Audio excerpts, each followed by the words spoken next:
할렐루야. 6월 셋째 주일 하나님 앞에 나오신 여러분을 주의 이름으로 환영합니다. 이 시간 우리 마음과 몸을 다하여 주님 앞에 신령과 진정의 예배를 드리려 나아가겠습니다. 다 함께 기도하겠습니다.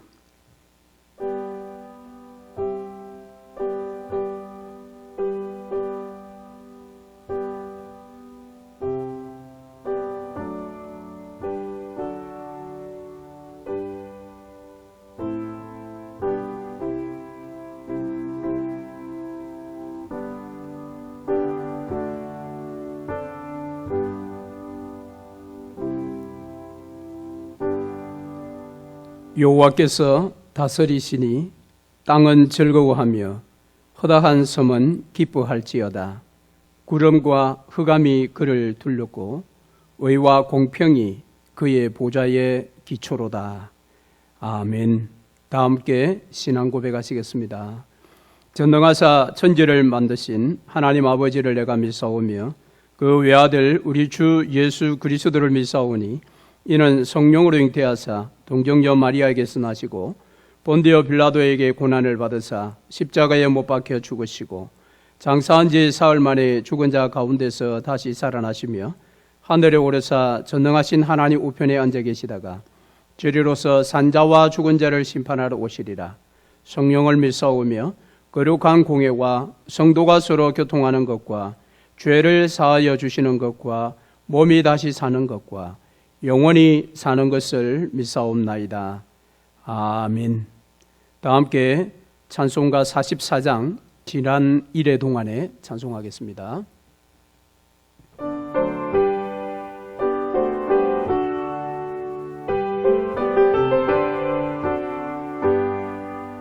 지난 1회 동안에 예수 인도했으니 주의 전에 모여서 감사 찬송합니다.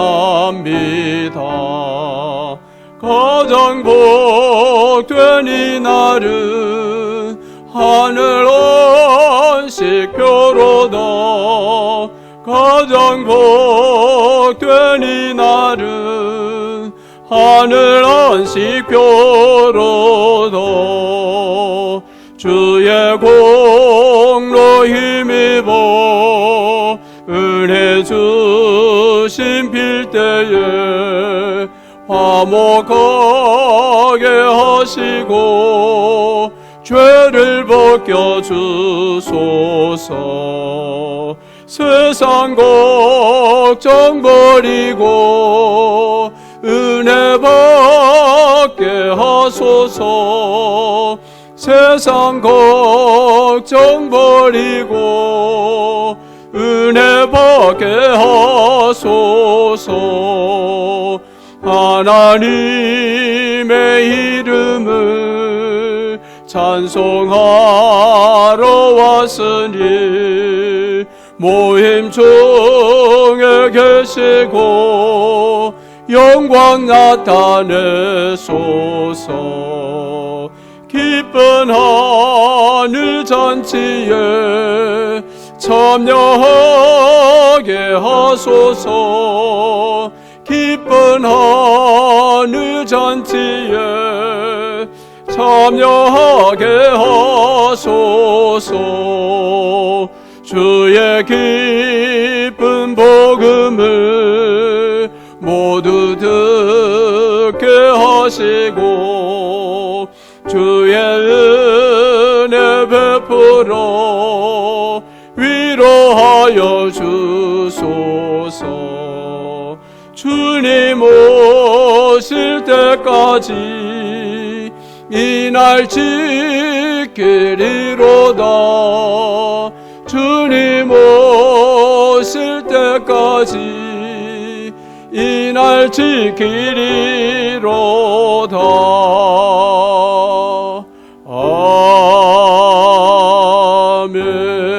아멘. 기도하겠습니다.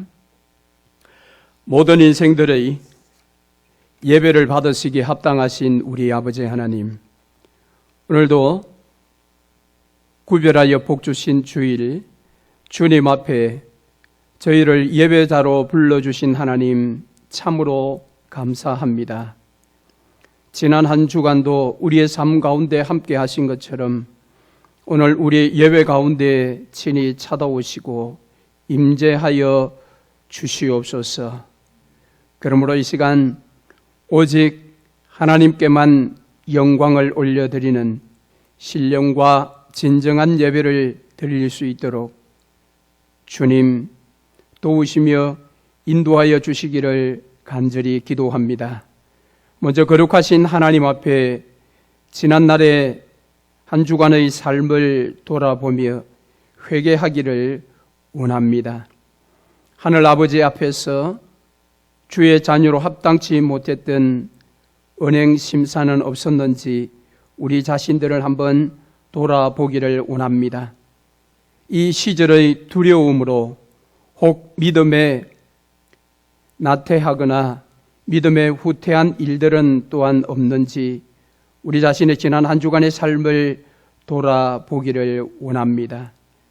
이 시간 저희에게 회개의 영을 충만히 더하여 주셔서 회개할 부분들은 하나님 앞에 온전히 회개함으로 예수 그리스도의 보혈로 인하여 깨끗하게 씻기움을 받으며 용서를 받는 복된 시간이 되게 하옵소서. 그러므로 오늘 이 시간 순결한 모습으로 하나님 앞에 예배하기를 원하오니 해같이 빛나는 주의 얼굴을 들어 우리의 심령 위에 비추어 주시옵소서. 또한 우리의 예배를 받으실 때에 하나님 우리에게 말씀하여 주시기를 간절히 기도합니다. 귀에 있는 자는 성령의 교회들에게 하시는 말씀을 들으라 하신 주님, 저희들이 듣기를 원합니다. 우리의 영의 귀를 열어 주시옵소서. 그러므로 복음이 들려짐으로 우리의 마음속에 맺힌 것들이 있다면 다 풀려지게 하시고, 우리가 얽매여 있는 것들이 있다면 그것들로부터 자유케 되는 복된 시간이 되게 하시고, 소망 없는 우리의 모습 가운데 말씀 안에 소망을 발견하며 그것을 믿음으로 굳건하게 붙드는 복된 시간이 될 수 있도록 하나님 도와주시옵소서. 무엇보다 말씀으로 말미암아 우리의 믿음의 지경을 넓혀 주시고 우리의 삶의 지경도 넓혀 주시옵소서. 오늘 이 시간 우리의 자녀들의 예배도 하나님 받으시기를 원합니다. 우리의 자녀들의 예배 가운데 친히 함께 하심으로 우리의 자녀들도 주님 은혜 가운데 머물게 하시고 그 은혜가 그들을 더욱더 강하게 붙들어 주심으로 미래에 큰 소망을 가지는 귀한 시간이 될 수 있도록 자비와 은총을 베풀어 주옵소서. 우리 교회와 성도들의 필요를 아시는 주님, 매일마다 주의 이름을 부르며 간구하는 주의 백성들의 간구를 들으시고 응답하여 주시기를 간절히 기도합니다. 무엇보다 이 시절이 속히 끝나기를 모두가 간절히 소망하며 기도하고 있습니다. 백신이 속히 개발되게 하셔서 이 모든 것들이 안개가 거치듯 한순간 이 힘들고 어려운 시절이 떠나갈 수 있도록 하나님 역사하여 주옵소서. 아버지 하나님, 오늘 예배를 통하여 하나님께는 크신 영광이 되게 하시고 우리 모두에게는 복음으로 말미암은 한없는 기쁨의 시간, 위로의 시간이 되기를 원하옵고 이 모든 말씀을 우리 구주 예수 그리스도의 이름으로 기도하옵나이다. 아멘.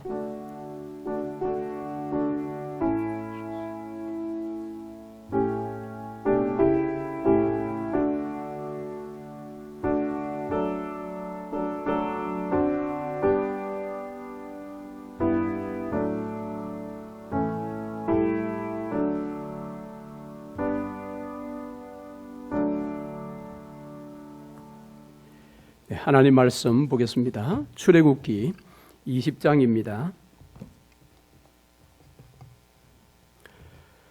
4절 말씀부터 6절 말씀까지 보겠습니다. 우리 다 같이 읽겠습니다. 4절부터 6절까지입니다. 너를 위하여 새긴 우상을 만들지 말고 또 위로 하늘에 있는 것이나 아래로 땅에 있는 것이나 땅 아래 물속에 있는 것의 어떤 형상도 만들지 말며 그것들에게 절하지 말며 그것들을 섬기지 말라. 나 내 하나님 여호와는 질투하는 하나님인즉 나를 미워하는 자의 죄를 갚되 아버지로부터 아들에게로 3, 4대까지 이르게 하거니와 나를 사랑하고 내 계명을 지키는 자에게는 1000대까지 은혜를 베푸느니라. 아멘. 10가지 계명 중에 첫 번째 계명인 제1계명이 나머지 9개의 계명의 기초고 또 전체 계명의 핵심이라고 지난주 우리는 살펴보았습니다. 그리고 1계명은 예배의 대상으로 오직 유일하신 하나님 한 분만 해당되신다라는 말씀을 함께 나누었습니다. 이런 면에서 보면 이 10계명은 바로 예배에 대한 계명이다, 그렇게 말할 수가 있습니다. 그렇기 때문에 이 10계명에 실패한 자는 결코 온전한 예배자가 될 수가 없습니다. 그리고 우리가 아는 것처럼 온전한 예배자가 되지 않고서는 결코 그는 사람들과 올바른 관계의 삶을 살아낼 수가 없습니다. 결국 예배에 실패하는 자, 즉 10계명에 실패하는 자는 인생 전반에서 성공할 수가 없습니다. 그럼에도 불구하고 이 10계명을 교회들과 또 우리 성도들이 소홀히 여기는 것이 사실입니다. 이전에 제가 고등학교 다니고 이럴 때까지만 해도 주일 오전 예배에는 10계명 낭독이라는 예배 순서가 있었습니다. 그런데 이제 90년대에 교회 성장 시대를 맞이하면서 모든 각 교회들이 좀 더 예배의 어떤 생동감을 일으키기 위해서 예배의 모든 순서들에 손을 대기 시작했습니다. 그리고 좀 지루하다 싶은 그런 예배의 순서는 과감하게 빼버리기 시작했습니다. 그때에 이 10계명 낭독의 순서도 사라져 버렸습니다. 오늘 우리가 살펴볼 이 2계명의 말씀을 준비하면서 저는 이 부분이 생각이 났고 이 부분에 대해서 깊이 좀 생각을 해 보았습니다. 우리가 예배를 좀 더 박진감 있고 좀 생동감 있게 예배를 드려야 하는 것은 사실이지만 이 예배의 계명이라고 할 수 있는 10계명을 함께 읽고 함께 그 말씀 앞에 나아가는 이 순서를 뺀 것이 과연 잘한 것일까? 그러면서 차라리 설교의 시간을 좀 줄이더라도 이 10계명을 함께 낭독하는 순서를 넣는 것이 오히려 더 우리 성도들에게 유익하며 또 하나님께 그것이 오히려 더 영광이 되는 것은 아닌가라는 생각을 해 보았습니다. 어쨌든 이 10계명에 실패한 자는 예배의 실패자요. 예배의 실패자는 인생의 실패자가 될 수밖에 없습니다. 그런 면에서 10계명은 굉장히 중요할 뿐만 아니라 1계명에 이어서 2계명 역시도 굉장히 중요한 교훈의 말씀이 담겨져 있습니다. 자, 그래서 오늘은 이 예배의 연장선에서 제2계명, 우상 숭배 금지 명령이라고 하는 제2계명의 말씀을 함께 살펴보겠습니다. 먼저는 우리가 이 1계명과 2계명의 차이를 좀 알아야 합니다. 2계명은 우상 숭배 금지 명령인데요. 하나님을 사랑하고 또 하나님을 예배하는 방법에 대하여 이계명이 가르쳐 주고 있습니다. 하나님이 아닌 다른 그 어떤 무엇을 예배하는 것은 1계명을 어기는 그런 죄에 해당되는 우상 숭배입니다. 마찬가지로 여기에서는 하나님을 예배의 대상으로 그렇게 인정하면서도 그 하나님 앞에 드리는 예배의 방식이 잘못된다면 그것 역시도 우상 숭배가 될 수 있다라는 그런 말입니다.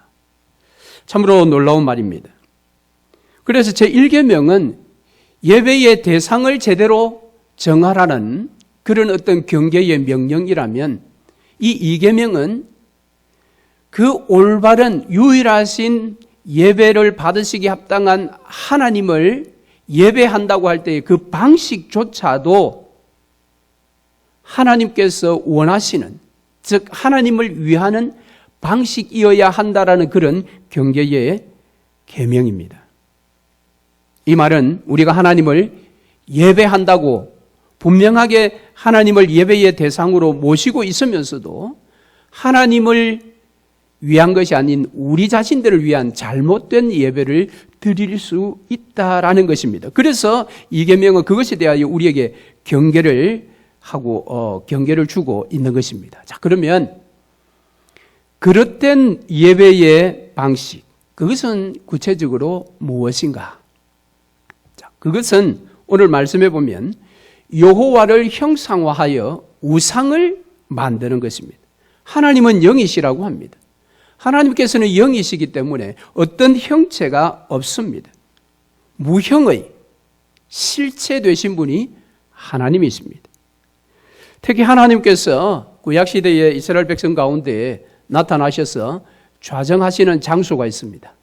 바로 이 언약궤, 의 언약궤 위에 있는 두 천사의 그 사이, 즉 두 그룹 사이에 하나님께서 임재하신다 그랬습니다. 이 두 그룹 사이는 아무것도 없는 빈 공간입니다. 그 공간에 하나님께서 임재하신다 하셨습니다. 그 말은 곧 하나님께서 아무런 형상도 없으신 분이시다라는 분명한 증거입니다. 자, 그래서 이 하나님을 우리 사람과 같은 어떤 피조물의 형상으로 만드는 것, 그것은 하나님을 창조주를 피조물로 만드는 그런 큰 범죄입니다. 그래서 이스라엘 백성들뿐만 아니라 저와 여러분도 마찬가지입니다만 우리의 마음에 두고 지켜야 할 것은 하나님의 그 어떠한 외형적인 모양이 아니라 하나님께서 우리에게 주신 바로 말씀입니다. 시내산에서 받았던 이 언약의 말씀을 그들의 마음에 간직하고 그 언약의 말씀을 통하여 하나님과 교제해야 합니다. 그런데 형상이 없으신 하나님의 어떤 다른 형상을 만들어서 그것을 가지고 예배할 때는 엄청난 죄가 되는 것입니다. 자, 그런데 저는 오늘 이 2계명의 말씀에 있어서 형상을 만들지 말라라는 이 말씀보다 2계명의 시작을 알리고 있는 앞부분의 말씀이 더 중요하고 이 부분에 우리가 더 집중해야 한다고 생각을 합니다. 왜냐하면 그 앞부분이 바로 형상을 만들게 만든 원인입니다. 이 동인이라고 하죠. 자, 그것은 오늘 말씀해 보면요. 4절 말씀에 너를 위하여라는 말입니다. 그릇된 예배의 방식은 철저히 자신을 위한다라는 그런 특성을 가지고 있습니다. 여러분, 자신을 위한다라는 것이 무엇입니까? 그것은 곧 욕망의 표현입니다. 우리의 마음속에 간직하고 있는, 가지고 있는 이 욕망을 바깥으로 표현해 내는 것이 바로 형상을 만드는 것입니다. 그래서 우리의 마음속에 있는 이 욕망이 우리의 마음 바깥으로 튀어나오는 순간 그 욕망은 모든 질서를 파괴합니다. 이 세상의 모든 존재에는 그 존재에 합당한 질서가 있습니다. 그 질서에 따라 존재들은 살아가야 합니다. 자, 그러면 오늘 우리의 존재와 하나님의 존재 그 관계에 있어서 누가 누구를 위하는 것이 진정한 질서일까요? 사도 바울의 이야기를 들어보면 사도 바울은 고린도전서 3장 21절 이하에 이런 이야기를 했습니다. 그런즉 누구든지 사람을 자랑하지 말라. 만물이 다 너희 것임이라. 바울이나 아볼로나 게바나 세계나 생명이나 사망이나 지금 것이나 장래 것이나 다 너희의 것이요. 너희는 그리스도의 것이요. 그리스도는 하나님의 것이니라. 자, 이 말을 오늘 본문의 교훈과 조금 맞는 그런 의미로 조금 의역을 하면 이렇습니다. 여기에 다 너희 것이다. 이 표현은 너희를 위하고 즉 너희를 위한 것이다. 이렇게 해석을 할 수가 있습니다. 즉 그러니까 이렇게 해석이 됩니다. 만물이 다 너희를 위하고 이 세상 만물은 다 우리 사람들을 위한 것이라고 합니다.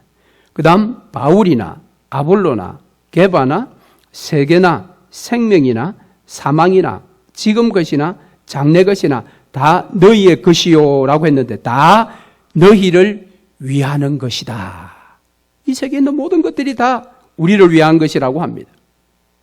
그런데 너희는 그리스도의 것이요 그랬습니다.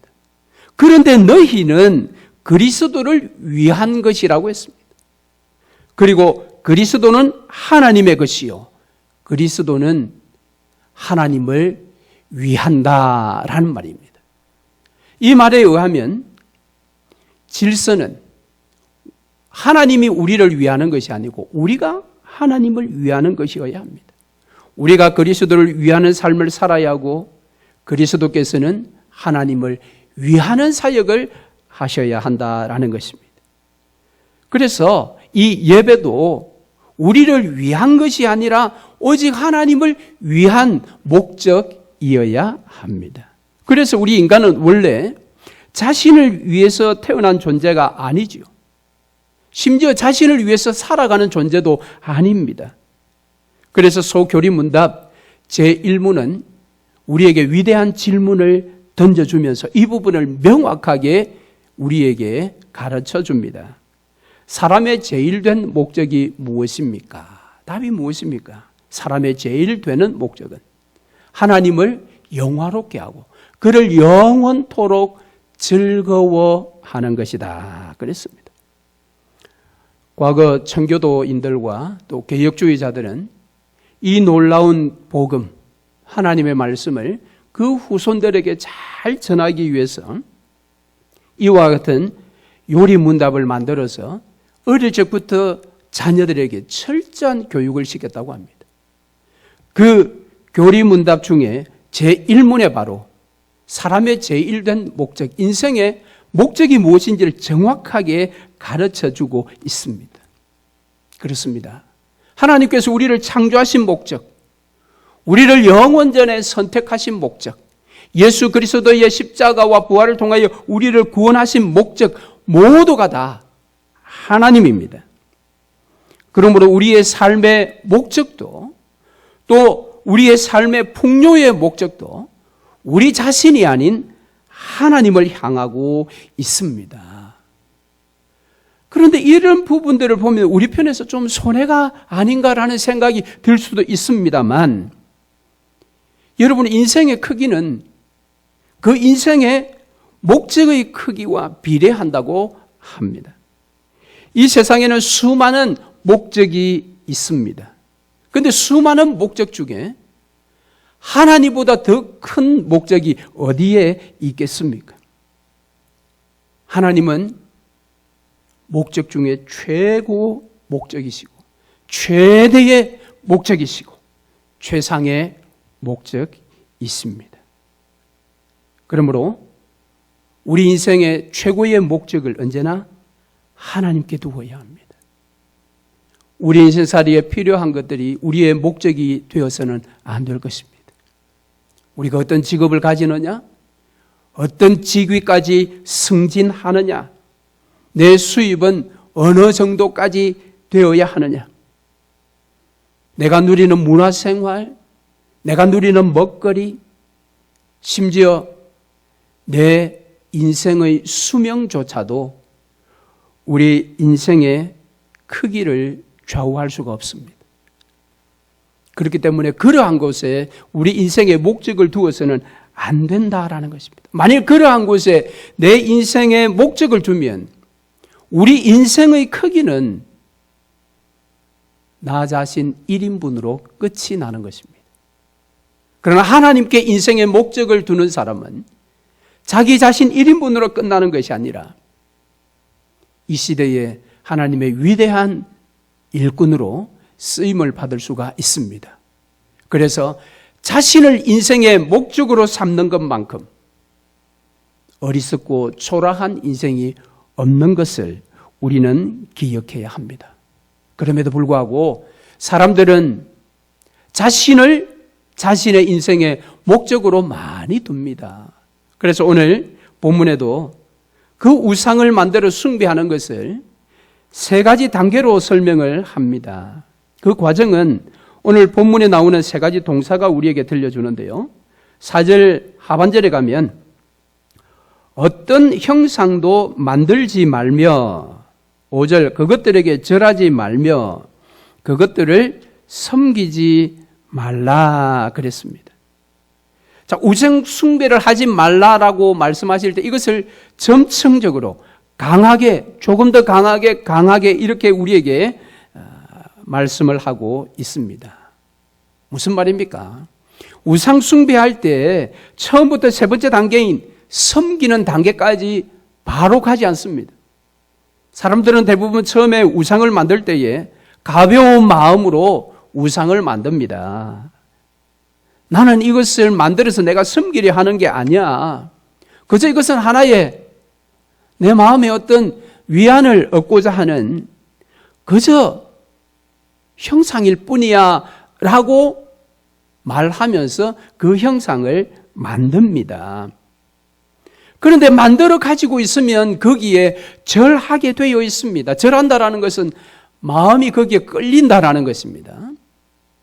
절하다 보면 이제 그것에 매이게 됩니다. 그래서 그것을 섬기게 되는 것입니다. 바로 형상의 노예가 되는 것입니다. 이스라엘 백성들을 여러분 생각해 보십시오. 그들이 시내산에 모세가 올라갔다가 내려오는 시간이 자꾸 지체가 되자 그들은 아론에게 무엇을 요구했습니까? 출애굽기 32장에 가면 그 1절에 분명하게 주장하기를 우리를 위하여 우리를 인도할 형상을 만들어 달라고 그렇게 요구했습니다. 그리고 그들은 자신들이 가지고 있었던 그런 금부치들을 다 내어놓아서 그것을 녹여 금송아지 형상을 만들었습니다. 아마 그들은 이렇게 변명할지 모르겠습니다. 우리는 1계명을 어긴 것이 아니야. 하나님을 거절한 것이 아니야. 우리의 예배의 대상은 여전히 하나님이시야.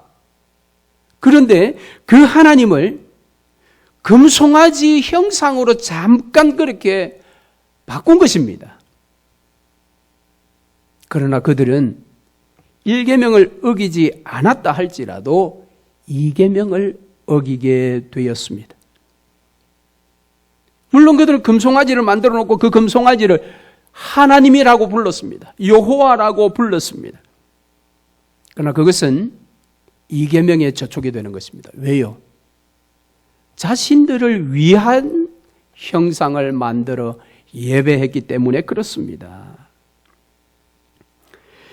여러분, 우리의 예배의 대상을 하나님 한 분으로 우리가 분명하게 모시고 있다 할지라도 우리를 위한 예배의 방식을 가지고 하나님을 예배한다면 그건 역시 우상 숭배의 죄입니다. 그러므로 여러분 기억하십시다. 우리가 진정 우리 자신을 위한 삶을 살기를 원하면 사도 바울이 우리에게 권면한 삶을 살아야 합니다. 사도 바울은 디모데전서 6장 17절 이하의 말씀에서 이렇게 말하고 있습니다. 재물에 소망을 두지 말고 마음을 높이지 말고 모든 것을 베푸시는 하나님께 소망을 두고 선한 사업을 많이 하고 나누어 주기를 좋아하고 너그러운 자가 되라 그랬습니다. 여러분, 우리가 진정 나를 위한다면 우리의 바깥에 어떤 형상을 만들어 거기에 절을 하며 그것을 끝내 섬기는 그런 삶을 살 것이 아니라 내 안에 하나님의 형상을 온전히 이루어가는 것입니다. 그것이 하나님께서 저와 여러분을 창조하신 원래의 목적입니다.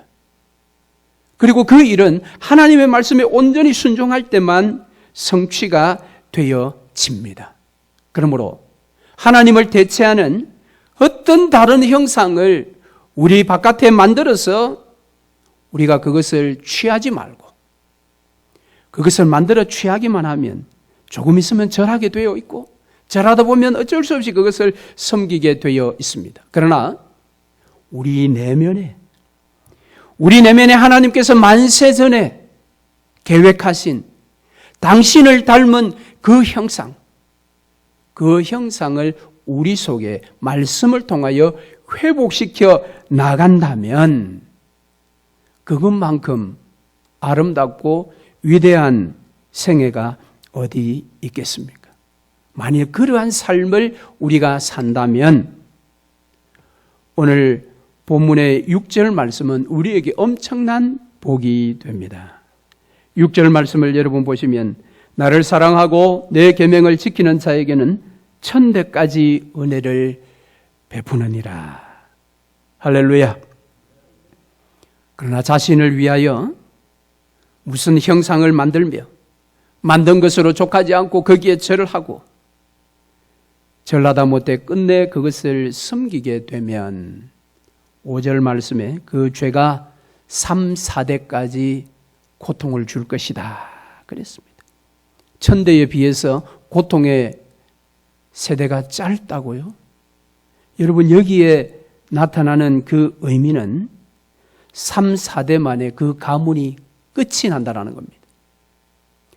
5대, 6대 그 가문이 계속해서 이어지는 것이 아니라 3, 4대 고통을 당하면 그 가문은 거의 문을 닫아야 할 지경에 처할 것이다 라는 것입니다.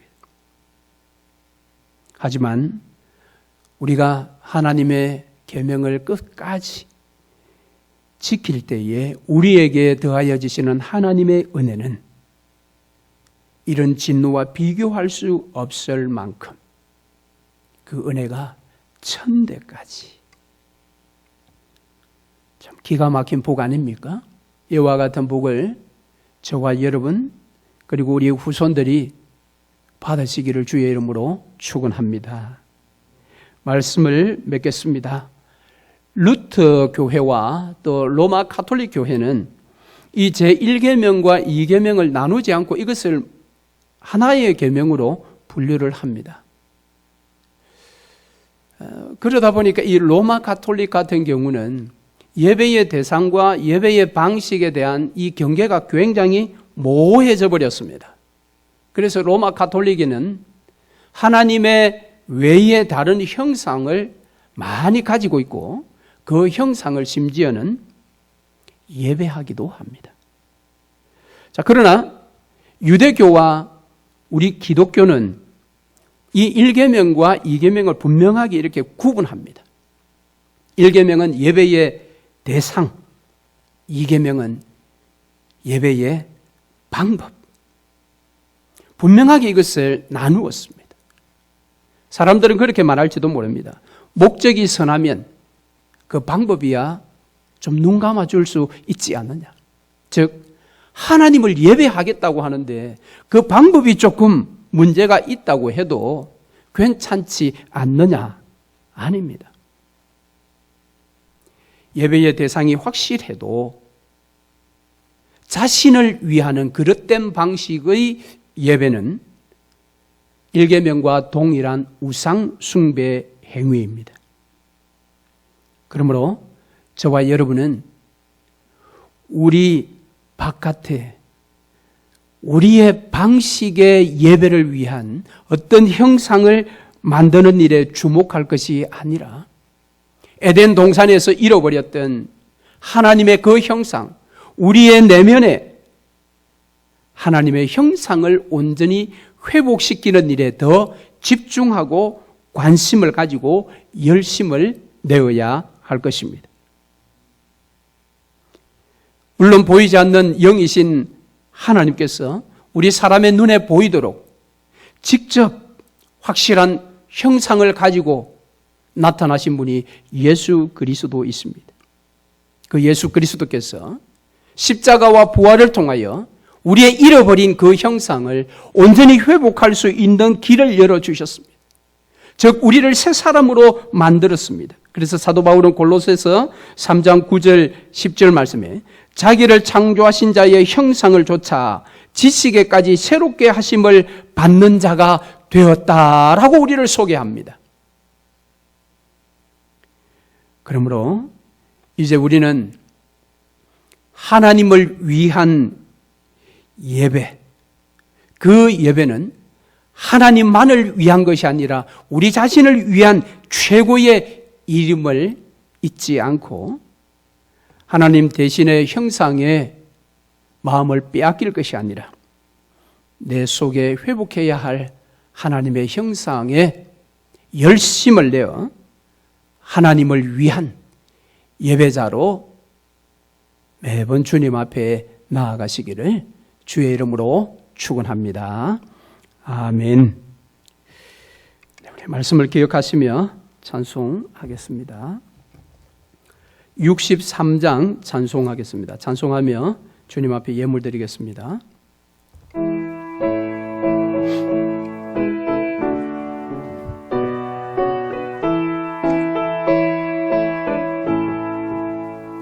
주가 세상을 다스리니 그 위엄이 넘쳐나고 그의 나라와 주의 영광 온 하늘에 가득하다.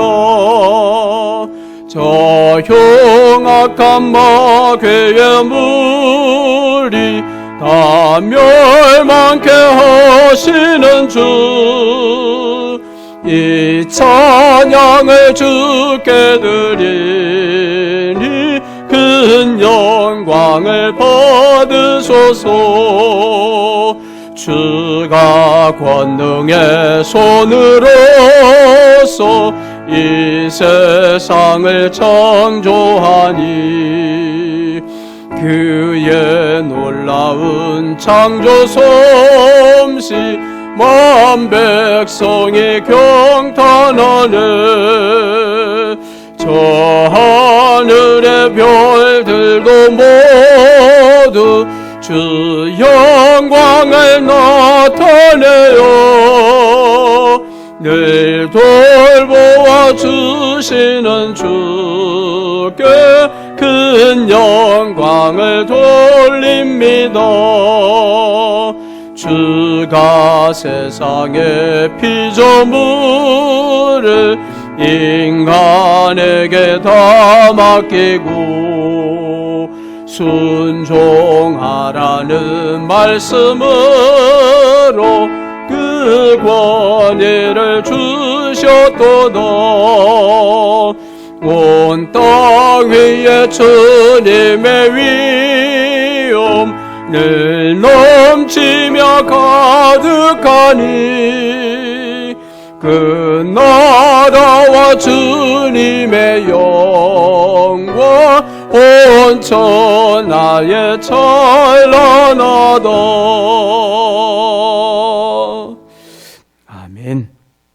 하나님 아버지, 오늘 이 시간 우리에게 또 말씀하여 주셔서 참으로 감사합니다. 하나님을 위한 예배가 우리 자신들을 위한 예배임을 다시 한번 기억하게 하시고 우리 바깥에 있는 형상을 주목할 것이 아니라 내 속에 회복해야 할 하나님의 형상에 집중하게 하시고 말씀과 기도 가운데 날마다 믿음 안에서 자라나는 주의 백성들이 되도록 자비와 은총을 베풀어 주옵소서. 이 시간에도 주님 앞에 믿음의 예물을 드립니다. 주님, 우리에게는 모든 것들이 다 주님의 것이요 하나님께서 우리에게 맡겨주신 것임을 믿기에 감사와 기쁨과 즐거움으로 주님 앞에 예물을 올려드립니다. 주님 받으시고 흠양하여 주시며 이 예물을 귀하게 보심으로 예물이 사용되는 곳곳마다 죽은 영혼 살아나는 구원의 역사가 일어나게 하옵소서. 드린 손길 한 심령을 주님 다 기억하여 주시고 만물의 주인 되신 주께서 저들의 삶의 터전을 복주시며 더 많은 것을 맡겨주심으로 더 많은 일에 충성하는 청지기들이 되도록 하나님 복의 복을 더하여 주옵소서. 예수 그리스도의 이름으로 기도하옵나이다. 아멘. 교회 소식 함께 나누겠습니다. 계속해서 코비드 팬데믹 시절을 우리가 살아가고 있는데요. 최근에 한국도 그렇습니다만은 미국도 마찬가지고 또 저희들이 속한 이 지역도 마찬가지고 최근에 좀 더 확진자들이 늘어나고 있다라는 그런 보도를 듣게 됩니다. 지금 더 조심하고 주의해야 될 그런 때인 것 같습니다. 여러분 다 느끼셨겠지만 도로에 나가면 차량은 이전과 동일합니다. 엄청난 차량들이 도로 위를 달리고 있습니다. 그래서 수많은 사람들이 이제 이전의 일상과 같은 삶으로 지금 마구 쏟아져 나오고 있다라는 것입니다. 그러나 여전히 바이러스는 위협적입니다. 그래서 여러분 마음을 놓을 것이 아니라 조금 더 우리가 긴장하고 또 조심하고 주의를 기울여야 할 필요가 있습니다. 그래서 특별히 오프라인 예배를 드릴 때에도 이 부분을 우리가 잘 주의하여 오프라인 예배 가운데 조금이라도 그러한 어려움의 일이 발생하지 않도록 여러분들도 협조하시고 모두가 다 기도해 주시기를 바랍니다. 교회 방역은 금요일 날 저녁과 또 토요일 날 저녁에 우리 허대영 집사님께서 책임지시고 최선을 다하여 섬기고 있습니다. 참으로 감사하게 생각을 합니다. 오프라인 예배 나오시는 분들은 염려를 내려놓으시고 주님을 만나고자 하는 그런 기쁨과 즐거움의 마음으로 나오셔서 또 예배하실 수 있기를 바랍니다. 하나님은 온라인 예배 가운데서도 오프라인 예배 가운데서도 분명히 여러분들과 함께 하실 것입니다. 바라기는 신앙의 끈을 더 부여잡고 이 때를 믿음으로 우리 모두가 다 극복할 수 있기를 바랍니다. 이번 한 주간도 주님과 동행하심으로 승리하시기를 바랍니다. 기도하겠습니다. 지금은 우리 구주 예수 그리스도의 은혜와 우리 아버지 하나님의 극진하신 사랑과 성령 하나님의 위로 충만 교통케 하심이 사랑하는 주의 성도들과 저들의 가정과 자녀들의 미래의 삶과 저들의 삶의 터전과 우리 널푸른 장로교회와 십자가 은혜교회 위에 지금부터 영원토록 함께 있을지어다. 아멘.